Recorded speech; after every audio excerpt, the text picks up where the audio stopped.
Greetings and salutations, friends, and welcome back to more Warhammer 40k lore, where it is Orc o'clock.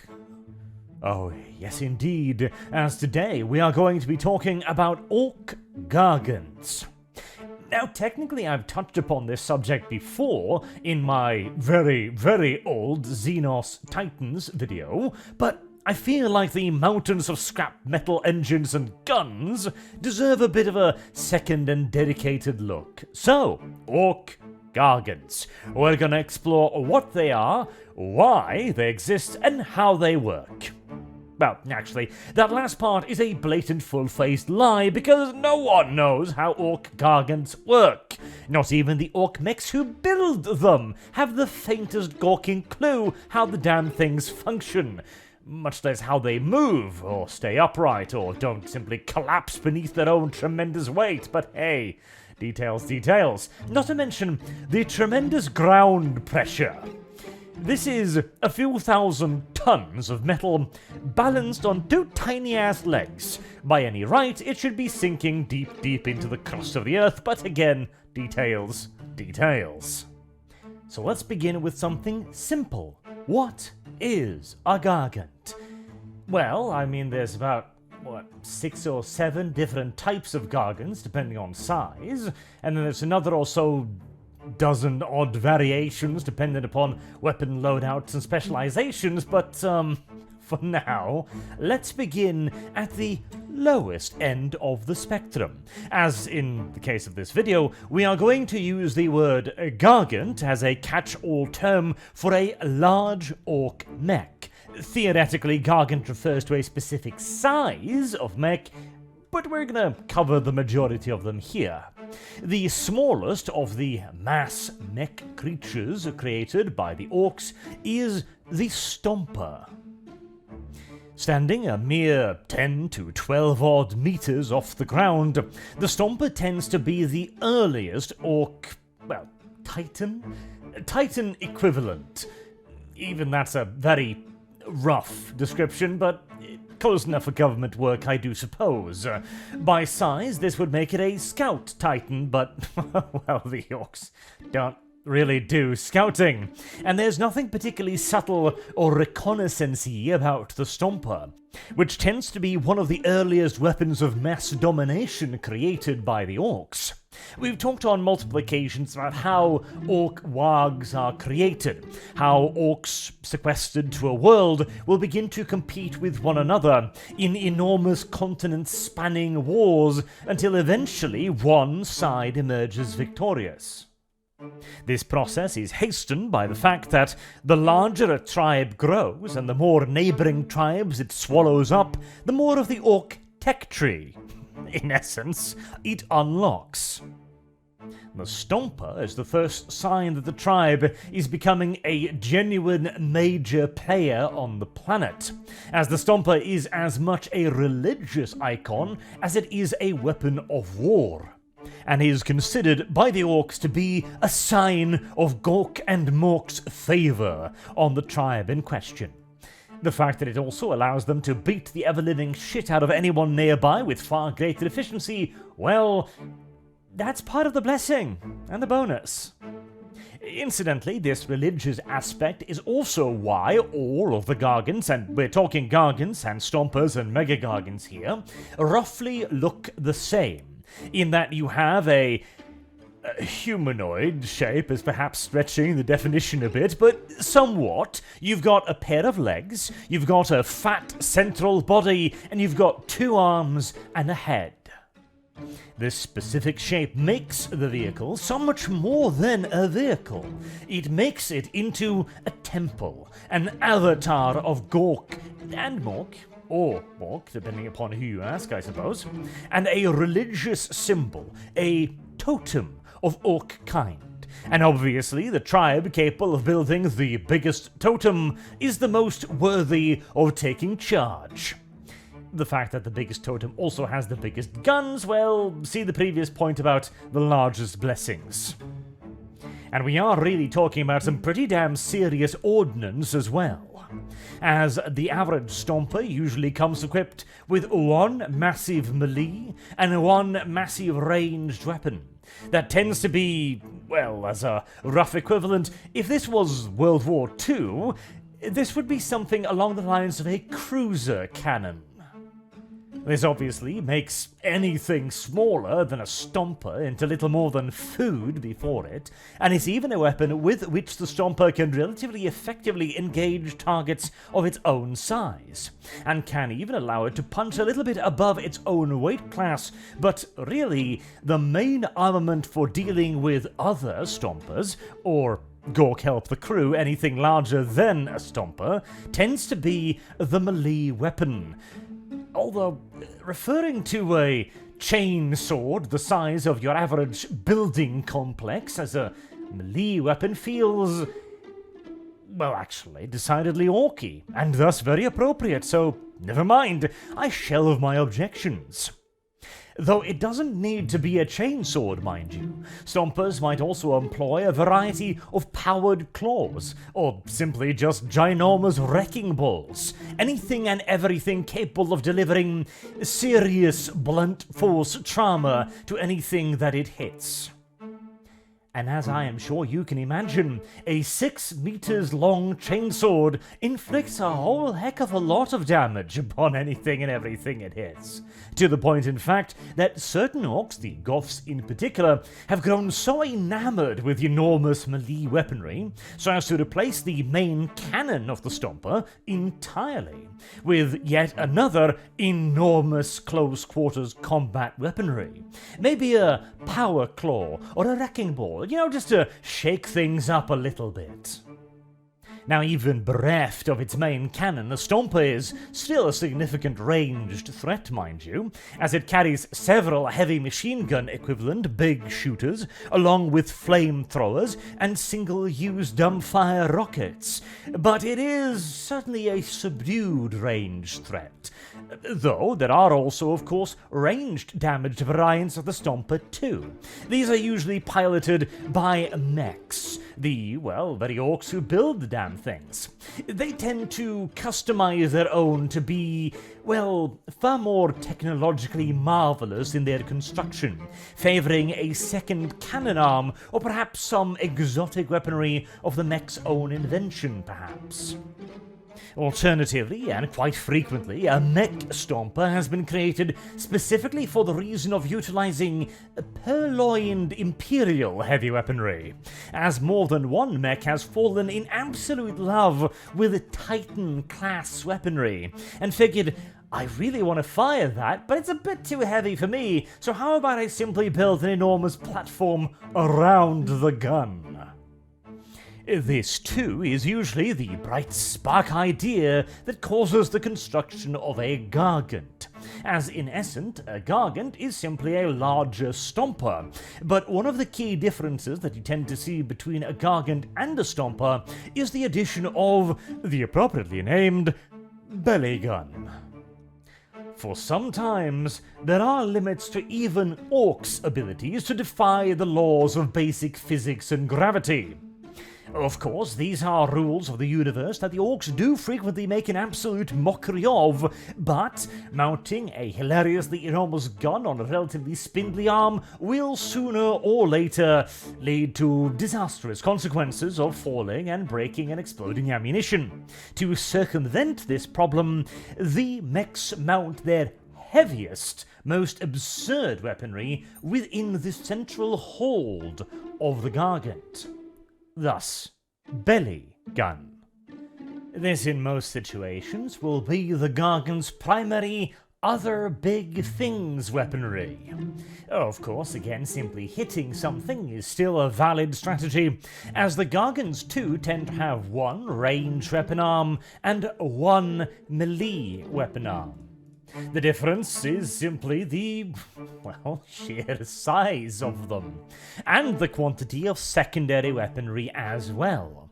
The Stompa's big, make no mistake, but a Gargant is an entirely different story, as it usually stands at twice or more the height of a Stompa. with equivalent increase in weaponry as well, of course. When Gargant start showing up in the Orcs' eternal internal civil war, things are starting to come to a boiling point. Whichever side develops these first is probably going to start getting quite a lot of dominance on the planet. There are occasions in which this happens simultaneously enough with other tribes for it to not be a deciding factor, but often the first appearance of a Gargant will be the end of the Orc Civil War, heralding in instead an era of, well, unity, or as close as the Orcs ever get to unity anyways, and more importantly, their journey off-world to spread their fanciful bullshit to other people around them. As no self-respecting warlord will ever leave his planet without at least one or two Gargants. It's part due to religious reasons, as again, it is the symbol of Gork and Mork, and it is also, well, super heavy firepower that might be required when invading an enemy planet, as that's not very easy. You're going to be arriving with a relatively small force, comparative to the entire population of the planet you're attacking, and you are going to be arriving with diddly dick all in the way of logistical lines. It's pretty much do or die for the Orcs, and so obviously they're going to want to stack the deck as far in their favour as possible. This also depends on the opposition a bit, as occasionally this will be the beginning of an Orc waaagh, although more rarely. The definition of a waaagh can be, well, varied as well. Theoretically, when one Orc tribe is attacking another Orc tribe, that's a waaagh. When one Orc tribe leaves their planet to invade another planet, also occupied by Orcs, well, that's a waaagh as well. But in the more imperial sense, an Orc waaagh refers to a major Orc offensive. These very rarely happen from a single world, if ever, as the Orcs tend to form little empires of a sort. Areas of green-skinned space that was at some point in time subjugated by a particularly mighty warlord. That warlord might have died or moved on and simply ignored his previous holding, causing them to fracture into independent planets that then begin to fracture into independent tribes and so on, until another warlord rises to take control again. In these cases, the Gargant will be the spear tip of the invasion of a new world. The Orcs on the new planet will immediately recognize this is clearly a sign from Gork and Mork, and might actually even ease the, acclimatization process, the integration. In this way, the Orc Gargant is sorta, kinda, pseudo a Orc weapon of peace. Kinda. In a way, in that people surrender when they see it, and those who don't surrender, well, again, the Gargants are the tip of the spear, or the flat of the hammer might be more precise, as they will stomp on ahead of the primary Orc war host, destroying anything and everything in their way with overwhelming firepower. And if the enemy happens to have something of equivalent size, that's where the enormous melee weaponry comes into play. If they can't simply just batter it into submission, of course, with weapons fire. This is also where one of the big differences from the Stompa come in. Now, there is no such thing as a standard Stompa, or a standard Gargant for that matter, but Gargants tend to differ in that they will have void shields, or the Orc equivalent of void shields anyways, functioning more on belief and bullshit rather than any even theoretical science. And the addition of a void shield is the biggest reason why Gargants eat Stompas for breakfast. Stompas are dangerous enough, absolutely. They're ridiculously heavily armed and armoured, and one Stompa can definitely take on another Stompa. It'll be a bit of a toss-up of who wins, but as they're just protected by armour, armour buckles, armour breaks, armour gets penetrated. And considering the often somewhat ramshackable interior of these creations, penetrations of large high-explosive shells leave quite the mess behind. And even more damaging than the mechanical destruction is the depopulation of the crew, as Stompas and Gargants and everything have crews. A lot of them as well. These are not like Imperial Titans, which can be run with a relatively small amount of crews. A couple of engine seers here and there, some artificers, the Principe and weapons officers, etc. No. These will have a command crew, absolutely, of orcs, a captain, or a mekboy, if it's the personal Gargant creation of aforementioned mekboy, but the majority of the crew, like 90%, will be Gretchens. They will be carrying out all of the usual tasks, like lugging around ammunition, welding on yet more armor plating, randomly firing weaponry in the air, more often than at anything actually useful, because, well, Gretchen. They'll also take care of things like feeding the furnaces, keeping the engines running, basic maintenance, which usually simply consists of hitting something with a hammer until they start working again, and communications. See, this is one of those little complications with Gargants.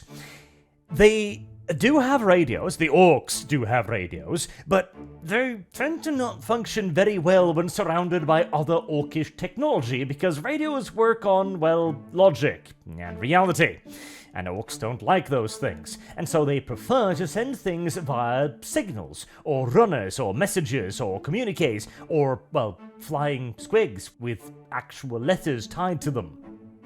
And inside of something as enormous as a Gargant, that's going to require quite a few runners, or message tubes, or simply just, well, shouting down a brass hole, hoping that someone will listen. The hoping part is pretty important here because, well, if you're trusting grots to carry important messages from point A to point B, you've really run out of options anyways.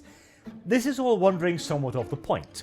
The point is, the Void Shield is a major difference between a Stompa and a Gargant, and it is a big difference too. It is a 100-kilogram Russian bear dog versus a Chihuahua. Big difference. As every shot the Gargant fires, presuming the Gretchens aiming the weapon have pointed it in the correct hemisphere, that is going to do damage to the Stompa, whereas every shot the Stompa makes is likely to simply just splash off the Void Shields of a Gargant. If the Stompa manages to get close enough to start swinging its melee weapon, that will be a different case, as Void Shields do not stop slow-moving objects, and a building-sized chainsword is a slow weapon. Everything is relative, I do suppose.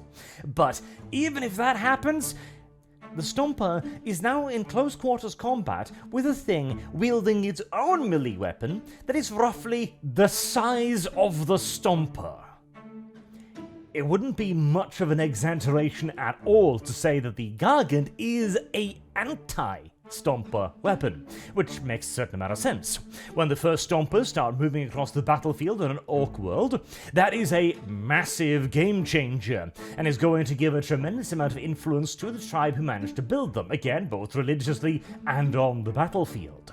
But, as ever, if this doesn't allow them to establish dominance quickly, then the orc tech tree will continue to unlock until the other tribe, that has been expanding more quickly and thus proving itself better orcs, will develop the anti-Stompa weaponry.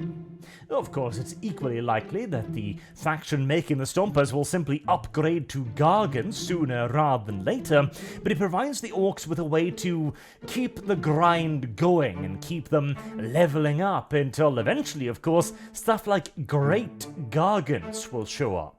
Now, the Great Gargant isn't as massive an upgrade from the Stompa to the Gargant, but it's nevertheless significant, usually adding on another 5 or 6 meters onto the Gargant, and more importantly, carrying significantly heavier weaponry. It too will have the same belly gun, but larger, and a ranged arm, but larger. In fact, the Great Gargant often has a gun that is a gun with another gun underslung it, with the secondary weapon usually being the main gun on a Gargant. To put it into yet further perspective, whereas Stompas and even Gargants have stuff like big shooters as close quarters weaponry, the Great Gargant simply just places tank guns all across its hull for its, light weapon support. It also is often equipped with a little bit of a more interesting weapon too, which requires a particularly driven mekboy to produce, namely the Lifter Dropper. The name, which is suitably orcish, pretty much tells you everything you need to know about the weapon. The Lifter Dropper is a gravity weapon that lifts and then drops things. And it comes in many different shapes and sizes. Some can be mounted on battle wagons, although at that point it's probably the size of the battle wagon. Some have even been seen on Stompas, but that would require a particularly crazy big mech to try, seeing as the weapon requires an energy source the size of a tank. But oh well. There's even crew-served weapons variants. As for its effect, because, lifting and dropping something doesn't necessarily sound that great, really, but no, actually, it's pretty fantastic, because what it's usually going to be used against is big-ass battle tanks, enemy stompers, gargants, and titans. Things that weigh in at hundreds, if not thousands of tons. If you manage to lift something like that, even just 5, 10, 15 meters above the ground, and then drop them, all of that armor, all of that weight, all of those weapons, all of that crew is going to turn into a destructive force, tearing the vehicle apart. Especially if the Lifter Dropper can also reverse the gravity a little bit, giving it an extra push on the way down. The more experienced weapon crews can even use it as a weapon in and of itself. Well, not the weapon, but the enemy vehicle can be transformed into a weapon. If you're picking up a, say, Leman Russ battle tank, well, you now have something rather heavy to drop on the other Leman Russ battle tanks around, or throwing Stompas into other Stompas, for example, or picking up a nice Space Marine dreadnought and using the Venerable Ancient to bludgeon his brethren to death. I feel like that would be a particularly cruel and orky thing to do. Though, really, Leman Russes and Dreadnoughts are somewhat beneath the notice of a Great Gargant, as now we're not even so much talking the tip of the spear, or indeed the flat of the hammer, but more as the entire hammer itself. Whereas a Stompa might be designed to wander across the battlefield, preferably supported, and dealing with large enemy formations, and a Gargant is designed to deal with things like Stompas or enemy light titans, a Great Gargant is a wandering fortress. It is often the headquarters, the greatest vehicles in an Orc warlord's army. It is the heart of the invasion force, carrying artillery batteries and super heavy weaponry, allowing it to engage both massed formations of enemy armor, infantry, or fortifications, as well as enemy super heavies. Who will in turn also, by the way, find the Great Gargant an even tougher opponent than the regular Gargants, as they boast customized force fields, souped up void shields, and occasionally several arrays of them, making them the rough equivalent of Imperial battle titans, which they absolutely can engage, although often with not that great success, really. Great Gargants are solid pieces of machinery, as far as orcs are concerned, but compared to something like a warlord, for example, it's going to want some numbers on its sides. Fortunately, by the time the orcs begin producing Great Gargants, they are probably going to be in possession of multiple worlds, as these things are not for the orc civil war, these are for significantly larger endeavors, and by the time Great Gargants show up, you're likely looking at a full-blown multi-planet scale waaagh, as the only thing bigger in the orc arsenal would be the Mega Gargant. A machine so enormous that even the orcs have to give up on the pretense of trying to make it bipedal. Oh, they'll still slap on a couple of supposed legs on the side, but this thing is too massive to walk. It has instead an enormous array of caterpillar tracks mounted on its underside, which drives the thing forward, as now more than ever it is literally an enormous rolling base, a fortress on wheels, tracks more correctly, crushing anything in front of it. A regular Gargant has a belly gun. The Mega Gargant has like 4 or 5 of them, in addition to yet further arm weaponry, in addition to yet further melee weaponry, in addition to yet further artillery and dumbfire batteries of rockets mounted on it. Rockets the size of battle tanks, mind you. And that's before we get to the fact that it can literally contain an army of orcs within itself. This thing, it's such a behemoth beast of annihilation that it can destroy armies by simply running them over. A Mega Gargant is the ultimate display of a warlord's power and influence, and they are very, very, very rare. And that's probably a good thing, as they are the single most powerful weapon in the entirety of the orc arsenal. It could even possibly be compared to an Emperor Titan. Now, my money would probably still be on the Emperor, but at the very least the Mega Gargant will give it a run for its money, which very, very, very few things in the galaxy can claim to do. And of course, the Mega Gargant is protected by layers upon layers upon layers of customized force fields. It's basically a warship that has decided to come down out of orbit and start waffling about on the ground. This might also be its greatest strength, actually. That of a mobile base as a fully functional seat of operation for the grandest of warlords, as it solves one of the orcs' most niggling issues: logistics. There are very, very, very few orc warlords that have ever been able to properly maintain long-term campaigns against entrenched defenders.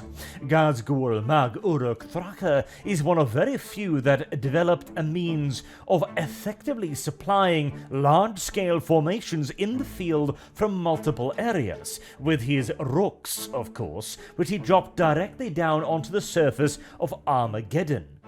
A Mega Gargant would supply a little bit of the same role, but more mobile, of course, whilst also carrying the firepower of an entire orc host along with it. A host as well that will not break, and that will not bend, and that will not flee so long as the Gargant is with them, as it is the ultimate expression of the orcs' gods and their way of worship. The Mega Gargant is Gork and Mork, come flesh, come metal, come engine and belching stacks of fumes and exhaust and thundering guns. Truly, there could not possibly exist a better representation of the dual orc deities than the Mega Gargant. And it is a proud warboss indeed that manages to build one of these monstrosities. And few warlords too. When I say these things are rare, oh god, do I mean it. Only the most extreme circumstances that the orcs can encounter will produce one of these things. It's probably one of the final points on the orcish tech tree before they start wandering off into croc madness. If we are to expect the crocs to actually be real, which, you know, I'm tempted to make a video on that theory at some point, because on the one hand, it does make quite a bit of sense, being crafted by the old ones and all that, but on the other, it also makes absolutely no sense whatso goddamn ever, considering the scale of the Orc Empire after all, and their ability to apparently produce these things after an enormous defeat at Ulanor. They've never appeared ever again. The corks are more of a tool of the writer's imagination, a plot device, rather than a sensible addition to the 41st millennium. But, oh, well, details, details. Until next time, I have been Arch. Thank you all very much for listening, and I do hope to see you all again soon. Till then, have a good day.